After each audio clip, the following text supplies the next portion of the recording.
और चलिए बड़ी खबर से बुलेटिन की शुरुआत कर लेते हैं। धनबाद के चर्चित पूर्व डिप्टी मेयर नीरज सिंह हत्याकांड में कोर्ट ने बड़ा फैसला दिया है। कोर्ट ने मामले में पूर्व विधायक संजीव सिंह सहित सभी अभियुक्तों को बरी कर दिया। शाम करीब 4 बजे यह फैसला सुनाया गया और इसे लेकर संजीव सिंह के मेंशन और नीरज सिंह के रघुकुल समर्थकों की धड़कनें बढ़ी हुई हैं। फैसले के बाद किसी भी आपात स्थिति से निपटने के लिए पुलिस भी अलर्ट पर।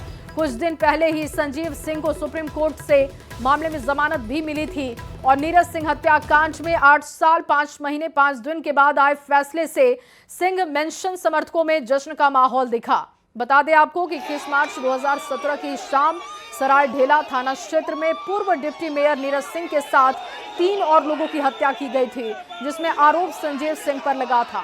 कोर्ट के फैसले के बाद रघुकुल की ओर से हाईकोर्ट जाने की तैयारी हो रही है।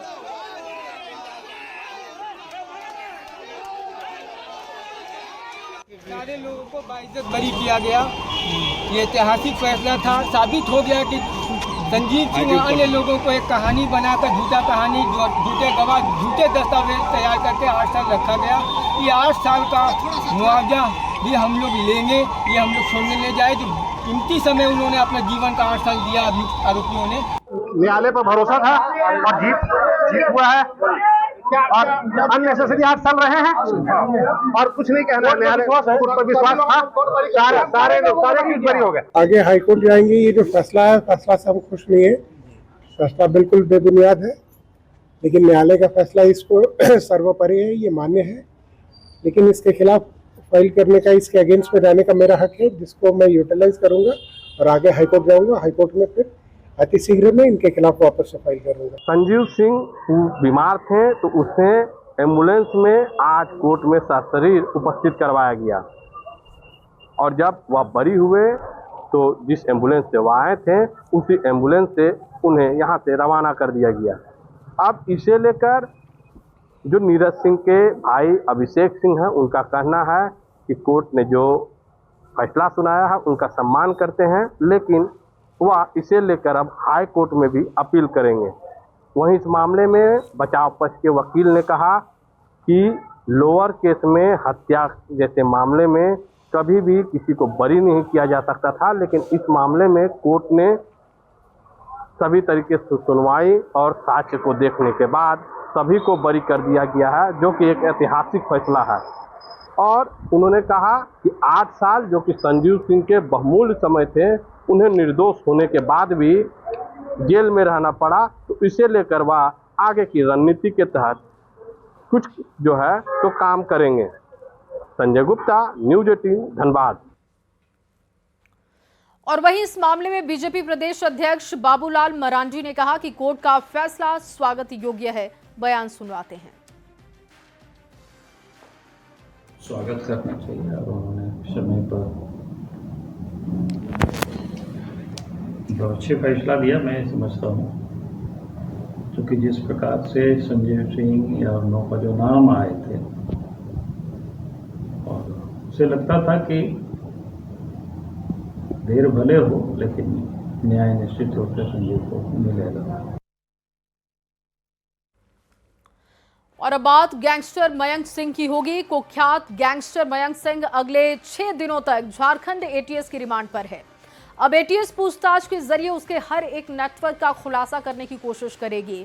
दूसरे राज्यों की पुलिस भी इसमें शामिल हो सकती है। पूरी खबर क्या है, इस रिपोर्ट में आपको दिखाते हैं। एटीएस की रिमांड पर मयंक सिंह रामगढ़ जेल से लाया गया रांची। अगले 6 दिन तक होगी पूछताछ। खंगाले जाएंगे क्राइम नेटवर्क के राज।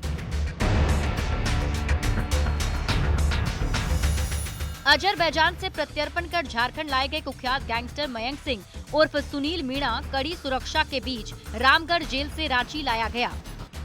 अब अगले 6 दिन तक उसका ठिकाना रांची का एटीएस मुख्यालय होगा। प्रत्यर्पण के बाद मयंक सिंह को रामगढ़ कोर्ट में पेश किया गया था, जहां से कोर्ट ने उसे न्यायिक हिरासत में भेज दिया था। कोर्ट से 6 दिन की रिमांड पर अब गैंगस्टर अमन साहू और लॉरेंस बिश्नोई के खास मयंक सिंह से हर वो राज खंगालने में जुटेगी जिससे उसके काले साम्राज्य का खुलासा हो सके। हम लोग इसको पुलिस रिमांड इससे कड़ाई से पूछताछ करेंगे और जानने का प्रयास करेंगे कि हथियारों की सप्लाई कहाँ से करता था, फेक नंबर से कहाँ से कॉल करता था, किन के माध्यम से लोगों को धमकाता था, डराता था, फायरिंग करवाता था, किन के माध्यम से पैसा का कलेक्शन करवाता था। ये सारी जानकारियाँ प्राप्त करके फिर हम अगले स्टेप में, अगली कड़ी में हम उन लोगों पर कार्रवाई करेंगे। मयंक सिंह उर्फ सुनील मीणा पर झारखंड में अलग अलग जगह पर 48 मामले दर्ज हैं। मयंक के खिलाफ सबसे ज्यादा हजारीबाग में केस दर्ज हैं। इसी के साथ रांची, रामगढ़, पलामू, गिरिडीह में उस पर मामले दर्ज हैं। राजस्थान और रायपुर में भी मयंक ने कई वारदात को अंजाम दिया है। ऐसे में राजस्थान, छत्तीसगढ़ पुलिस भी उससे पूछताछ कर सकती है। 6 दिनों की रिमांड अवधि के दरमियान मयंक सिंह से पूछताछ करने के लिए अन्य राज्यों की भी पुलिस पहुंच सकती है, क्योंकि बिहार, उड़ीसा, छत्तीसगढ़ जैसे राज्यों में भी मयंक सिंह के खिलाफ मामले दर्ज है और इन जगहों की पुलिस भी जो है वो मयंक सिंह से पूछताछ कर सकती है। संगठित अपराध के खिलाफ कड़ी कार्रवाई की तैयारी में झारखंड पुलिस जुटी है। पहली बार अजरबैजान से प्रत्यर्पण कर झारखंड लाए गए अपराधी मयंक सिंह से राज उगलवाने की तैयारी है। इसी के साथ अब बारी आने वाली है दूसरे गैंगस्टर की, जो झारखंड में दूसरे देश से अपराध का साम्राज्य चला रहे हैं। फिलहाल नजरें एटीएस पर टिकी है। देखना होगा कि इस राज पर से कौन कौन से राज से पर्दा हटता है और किस तरह से अमन साहू गिरोह सहित अन्य आपराधिक संगठनों के खिलाफ कई राज जो हैं वो मयंक सिंह एटीएस को दे पाता है। कैमरामैन संत के साथ ओम प्रकाश, न्यूज़ 18 रांची। और झारखंड के 2 मंत्रियों इरफान अंसारी और सुदिव्य कुमार सोनू को जान से मारने की धमकी दी गई।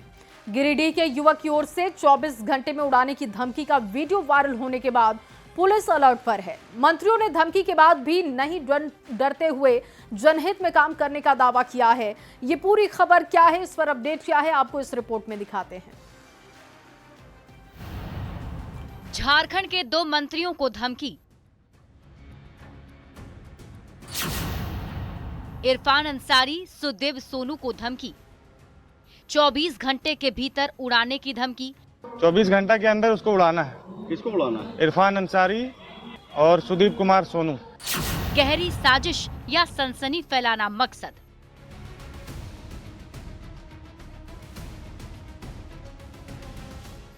मंत्री इरफान अंसारी और सुदिव्य सोनू को मिली धमकी के बाद झारखंड की सियासत और पुलिस महकमे में हड़कंप है।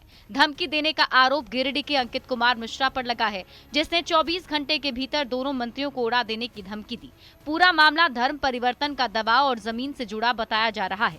युवक ने खुद को लॉरेंस बिश्नोई गैंग से जुड़े होने का दावा किया है।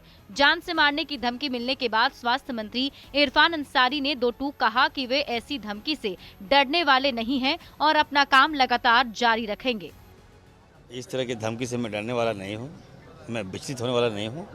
जनता समाज की दुआ इरफान अंसारी के साथ है। ये छोटी मोटी धमकी से क्या फर्क पड़ेगा हमको। जांच होगा, कार्रवाई होगा। कोडरमा पहुंचे मंत्री सुदिव्य कुमार सोनू ने वायरल धमकी वाले वीडियो की जानकारी से इनकार किया। उन्होंने कहा कि पुलिस का काम है वीडियो की सत्यता की जांच करे कि वीडियो फेक है या फिर एआई के इस्तेमाल से बनाई गई है। पुलिस उस मामले की जांच करेगी। मुझको नहीं मालूम क्या वजह है, उसने क्या दिया, वीडियो जायज है, वीडियो फेक है, एआई से बना है, ये पूरी जानकारी हमको नहीं है। हाँ, हमारे शुभचिंतकों ने सुबह हमको बताया। पुलिस अपना काम करेगी।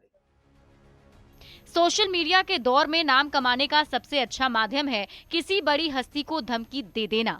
इसके पीछे गहरी साजिश भी हो सकती है या फिर लाइमलाइट में आने की चाहत से भी इनकार नहीं किया जा सकता है। पुलिस ने पूरे मामले को गंभीरता से लिया है और जांच में जुट गई है। इंतजार है जांच पूरी होने और धमकी के पीछे की सच्चाई के खुलासे का। न्यूज़ 18 के लिए रांची से ओम प्रकाश के साथ कोडरमा से रितेश लोहानी और गिरिडीह से एजाज अहमद की रिपोर्ट। और वहीं नगरी में रिम्स 2 को लेकर जारी बवाल थमने का नाम नहीं ले रहा। अब इस मुद्दे को लेकर कांग्रेस में उलझन नजर आने लगी है। प्रदेश कार्यकारी अध्यक्ष बंधु तिर्की ने विरोध किया तो काके विधायक सुरेश बैठा ने सरकार का समर्थन कर दिया। दिखाते हैं आपको। रिम्स 2 के निर्माण पर कांग्रेस में उलझन। आपस में उलझे विधायक और कार्यकारी अध्यक्ष। रिम्स 2 की प्रस्तावित जमीन के विरोध में राड़ जारी है। अब कांग्रेस में फूट की नजर आने लगी है। धुर्वा स्थित पुराने विधानसभा के सभागार में कांग्रेस की बैठक में पार्टी के विधायक और कार्यकारी अध्यक्ष आपस में ही उलझते हुए नजर आए। कार्यकारी अध्यक्ष बंधु तिर्की ने कांग्रेस की बैठक में रिम्स 2 का विरोध कर दिया। उन्होंने साफ कहा, किसी भी कीमत पर नगरी में रिम्स 2 नहीं बनना चाहिए। वहीं कांके से कांग्रेस विधायक सुरेश बैठा ने रिम्स 2 निर्माण नगरी में ही किए जाने की मांग की। उन्होंने सरकार के फैसले का समर्थन किया। अब नजरें कांग्रेस आलाकमान पर टिकी है कि इस मुद्दे पर पार्टी का क्या स्टैंड सामने आता है। को मैं बहुत सारी चीज़ों को पार्टी को मैं कह दिया हूं। अभी मैं मीडिया में इसको नहीं कहूंगा, लेकिन मेरी भावना जो पूर्व में थी वही है। और आज जो उच्च स्तरीय बैठक था उस पर भी अपनी बात को रख दिया हूं। बाकी पार्टी को निर्णय लेना है। खाली बंधु जी कह रहे थे कि नहीं वहां नहीं बनना चाहिए, तो सब अपना स्वार्थ देख रहा है कि हम वो चाहते हैं बरामदे में ले जाना चाहते हैं। हम क्यों नहीं चाहेंगे रिम्स में यहाँ बनाना? पूरा राजहित में हम सोच रहे हैं। बंधुता जैसे उनका लोकतंत्र में उनका भी अपना बात रखने का अधिकार है, हम भी अपना बात अपना रख रहे हैं। अन्याय तो अब करेगा सरकार नहीं करेगी, हमारा बस की बात है। आदिवासी संगठन ने 24 अगस्त को पहले से तय कार्यक्रम के तहत विवादित जमीन पर हल जोतो रोपा रोपो कार्यक्रम किया था। इसमें पूर्व मुख्यमंत्री और बीजेपी विधायक चंपाई सोरेन खुद हल जोतने वाले थे, लेकिन कार्यक्रम के लिए रवाना होने से ठीक पहले प्रशासन की ओर से उन्हें हाउस डिटेन यानी घर में ही नजर बंद कर दिया गया।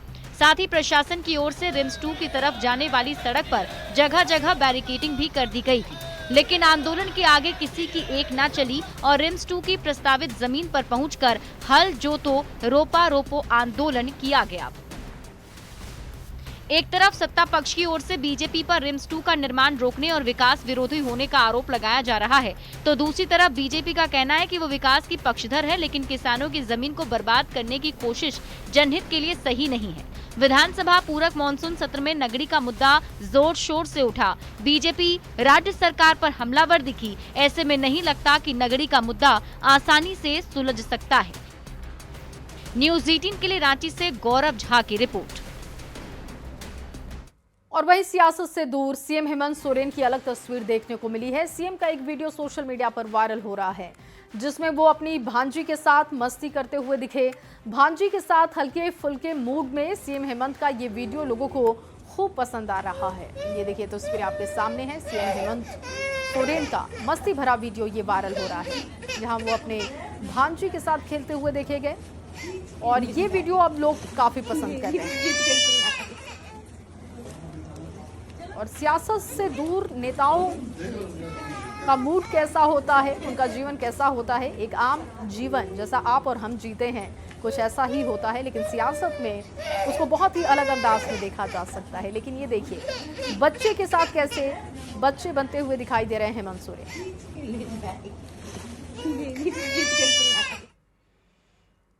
और इसी तस्वीर के साथ इस बुलेटिन में बस इतना ही। आप बने रहिए न्यूज़ 18 बिहार झारखंड के साथ।